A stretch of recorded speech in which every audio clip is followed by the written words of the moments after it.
मित्रांनो, महाराष्ट्र शासन उच्च व तंत्र विभाग यांच्यातर्फे जबरदस्त अपडेट आलाय. तुम्ही ते वाचू शकतात.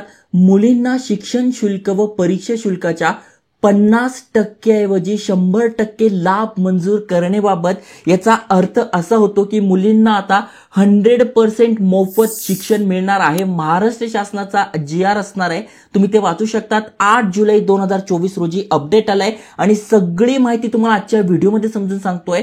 जसं की तुम्ही ते वाचू शकतात, जे व्यावसायिक शिक्षण आहे त्यामध्ये मुलींचं प्रमाण जे आहे ते कमी झालंय. 36% एवढं मर्यादित आहे. मग नवीन शैक्षणिक धोरणानुसार मुलींना जास्तीत जास्त संधी उपलब्ध व्हावी यासाठी जी बैठक झाली होती त्यामध्ये हा शासन निर्णय घेतला गेलेला आहे. तुम्ही ते बघू शकणार आहात. या शासन निर्णयामध्ये कुठले कुठले कॉलेजेस आहे, कुठले कुठले विद्यापीठे आहे, कशा प्रकारे आपण याचा फायदा घेऊ शकतोय, डिटेलमध्ये तुम्हाला समजून सांगतोय. त्याआधी चॅनल सबस्क्राईब केलं नसेल तर करून ठेवा. डेली नवीन नवीन job update, business idea, career guidance तुमच्यासाठी आणतोय. चला तर बघूया डिटेलमध्ये.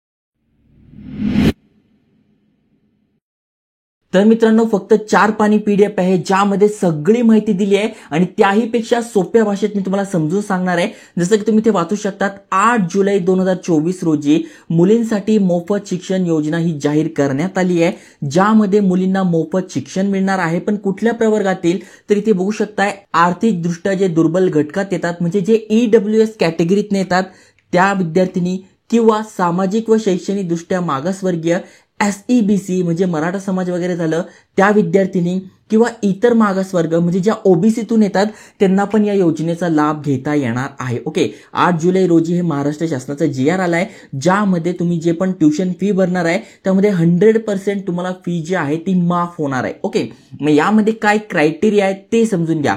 मग तुम्ही EWS कॅटेगरीतनं अप्लाय करताय तर तुम्ही ते वाचू शकता. तुमचं जे फॅमिली इन्कम आहे, वार्षिक उत्पन्न आहे ते 8 लाख रुपयांपेक्षा कमी पाहिजे तर तुम्ही ते पात्र असणार आहे. जर का EWS कॅटेगरीतनं अप्लाय करताय आणि प्रवेश घेताना तुम्हाला उत्पन्नाचं प्रमाणपत्र सादर करणे आवश्यक आहे.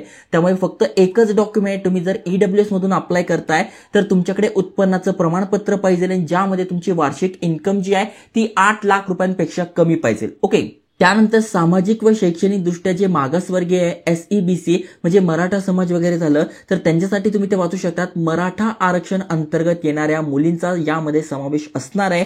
या प्रवर्गामधील मुलींना सुद्धा उत्पन्नाची अट पूर्ण करावी लागणार आहे. म्हणजे तुमचं पण फॅमिलीचं उत्पन्न जे आहे ते 8 लाख रुपयांपेक्षा कमी पाहिजे तर तुम्ही ते अप्लाय करू शकताय.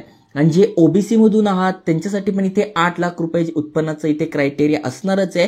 सोबत इथे बघा, मुलींना मोफत शिक्षण घेण्यासाठी जी वयोमर्यादा आहे ती निश्चित केली गेली नाही आहे. त्यानंतर कुठल्या कुठल्या शिक्षणासाठी याचा लाभ मिळणार आहे इथे बघा दिलेले आहे. कॉलेजचे नावं पण दिले ते पण मी तुम्हाला सांगतोय. आणि जी प्रोसेस आहे ती केंद्रभूत प्रवेश प्रक्रियेद्वारे झाली पाहिजे, म्हणजे CAPद्वारे म्हणजे सेंट्रलाइज ऍडमिशन प्रोसेसद्वारे झालेली पाहिजे. मग कुठलं ऍडमिशन तुम्ही घेताय, जसं तुम्ही इंजिनिअरिंगला ऍडमिशन घेताय, ऍग्रिकल्चरला ऍडमिशन घेताय, फार्मसीला ऍडमिशन घेताय, मेडिकल कोर्सेस करताय, मेडिकलची फी खूप जास्त असते. त्यामुळे तुम्ही जर या कॅटेगरीत येताय आणि तुम्हाला डॉक्टर बनण्याचं स्वप्न आहे तर नक्कीच तुम्ही घेतलं पाहिजे, कारण की तुम्हाला या योजनेच्या फायद्याद्वारे 100% तुमची फी माफ होणार आहे. ओके, फक्त एवढेच, जर का तुम्ही इथे ऍडमिशन घेत असाल तर तुम्हाला CPA द्वारे ऍडमिशन घ्यावं लागणार आहे. आता नेमका सेंट्रलाइज ऍडमिनिस्ट्रेशन प्रोसेस काय आहे तर बघा, मोफत शिक्षण योजनेचा लाभ घेण्यासाठी मुलींना CAP राऊंडद्वारे शिक्षणाचा प्रवेश घ्यावा लागेल.